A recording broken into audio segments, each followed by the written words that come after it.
அட்டப்பாடியில் taxi என்ற பெயரில் ஜீப்பில் சட்டவிரோதமாக மதுபானம் விற்பனை செய்த நபரை அகழி மதுவிலக்கு அமலாக்கத்துறை எக்சைஸ் அதிகாரிகள் கைது செய்தனர்.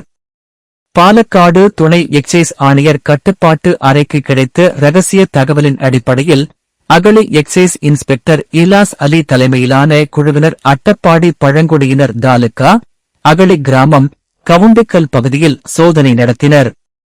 அப்போது KL 50C 9045 என்ற ஜீப்பில் விற்பனைக்காக 27 லிட்டர் இந்தியாவில் தயாரிக்கப்பட்ட வெளிநாட்டு மதுபானம் IMFL பதுக்கி வைத்து விற்பனை செய்தது கண்டுபிடிக்கப்பட்டது. இதையடுத்து அகழி பிளாமரம் பகுதியைச் சேர்ந்த கிருஷ்ணசாமியின் மகன் ராமகிருஷ்ணன் மீது வழக்கு பதிவு செய்து கைது செய்தனர். மேலும் மதுபானத்துடன் ஜீப்பையும் அதிகாரிகள் பறிமுதல் செய்தனர்.